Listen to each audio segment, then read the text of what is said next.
একদিকে সাকিব, তার সাথে ফিরলেন রিশাদ হোসেন। দুই টাইগার ক্রিকেটারের যুগলবন্দিতে পিএসএল এর ফাইনালে ওঠার মিশনে নামে লাহোর কালান্দার্স। ওপেনিংয়ে নাইমের ঝড়ে বড় টোটাল পায় তারা। বিপরীতে ইসলামাবাদ ইউনাইটেডও লড়াই করে দারুণভাবে। বাঁচা মরার মিশনে লড়াই হয় হাড্ডাহাড্ডি। সেখান থেকে ম্যাচের অন্তিম ফলাফল এবং দুই টাইগার ক্রিকেটারের পারফরমেন্স নিয়ে বিস্তারিত জানবো রিপোর্ট। গতকাল জয় পাওয়ার পর ২৪ ঘন্টার ব্যবধানে আরও একবার পিএসএল এ সেমিফাইনালের মঞ্চে মাঠে নামতে হলো লাহোর কালান্দার্সকে। এদিন অবশ্য অনুমেয়ভাবে একাদশে সাকিবের সঙ্গে জায়গা করে নেন আরেক টাইগার ক্রিকেটার রিশাদ হোসেন। তবে সাইড বেঞ্চে ছিলেন মেহেদী হাসান মিরাজ। গুরুত্বপূর্ণ ম্যাচে এদিন ইসলামাবাদ ইউনাইটেডের বিপক্ষে টস জিতে আগে ব্যাট করতে নামে তাদের দল। ব্যাট হাতে পুরো আসরের মতো আজকেও শুরুটা দারুণ করেন তরুণ ওপেনার মোহাম্মদ নাইম। যদিও আজ ইনিংস বড় করতে পারেননি বামহাতি আরেক ওপেনার ফখর জামান। ১১ বলে ১২ রান করে দ্বিতীয় ওভারেই সাজঘরে ফিরেন এই ব্যাটার।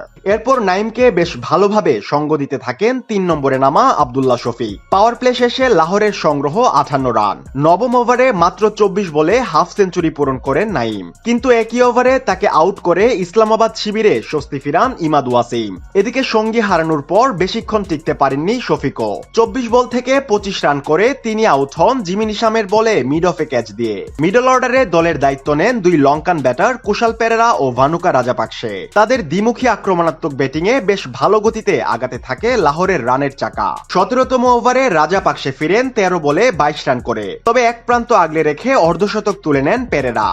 তিনি থামেন ৩৫ বলে ৬১ রান করে। এদিকে ব্যাট হাতে সাকিব কোনো রানের দেখা না পেলেও ২ বল থেকে ৫ রান করেন রিশাদ হোসেন। শেষ পর্যন্ত ২০২ রানের পুঁজি পায় লাহোর কালান্দার্স। জবাব দিতে নেমে এদিন অবশ্য শুরুতেই সালমান মির্জার অগ্নিঝরা বোলিংয়ে বড় বিপাকে পড়ে ইসলামাবাদ ইউনাইটেড। যদিও বল হাতে প্রথম ধাক্কাটা দেন শাহিন শাহ আফ্রিদি। প্রথম ওভারে তার শিকার বনে সাজঘরে ফিরেন তরুণ ব্যাটার মোহাম্মদ শেহজাদ। পরের ওভারে সাহিবজাদা ফারহানকে আউট করেন সালমান মির্জা। একে একে পাওয়ার প্লেতে আরো ২টি উইকেট শিকার করেন তিনি, যেখানে আউট হন ভ্যান্ডার ডুসেন এবং ইমাদ ওয়াসিম। এরপর তাদের হাল ধরেন সালমান আলী আগা এবং শাদাব খান। লাহোরের হয়ে সপ্তম ওভারে প্রথম বল করতে আসেন সাকিব, যেখানে খরচা করেন ৯ রান। পরের ওভারে রিশাদ হোসেন ২ ছক্কা হজম করে দেন ১৪ রান। নবম ওভারে আবারও সাকিব অ্যাটাকে এসে দিয়ে যান আরো ৯ রান। পরের ওভারেই দলের জন্য ব্রেক থ্রু এনে দেন রিশাদ হোসেন। তার বলে আউট হয়ে ৩৩ রান করে সাজঘরে ফিরেন সালমান আলী আগা। শেষ ৯ ওভারে ইসলামাবাদের দরকার ছিল ১২১ রান। সেখান থেকে রিশাদের বোলিং তোপে রীতিমতো দিশেহারা হয়ে পড়ে তারা। ব্যক্তিগত তৃতীয় ওভারে এসে ১৪ বলে ২৬ রান করা শাদাব খানের উইকেট নিয়ে ম্যাচ নিজেদের দিকে নিয়ে আনেন টাইগার লেগ স্পিনার। একই ওভারে জিমি নিশামকেও ফেরান তিনি। সেই ধাক্কা আর সামলে উঠতে পারেনি প্রতিপক্ষ।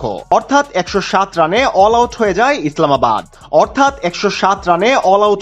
ইসলামাবাদ। মাত্র ৩ ওভার বল করে ৩৪ রান খরচায় ৩ উইকেট নেন রিশাদ। ফলস্বরূপ ৯৫ রানের বিশাল জয় নিয়েই ফাইনালে চলে যায় লাহোর কালান্দার্স।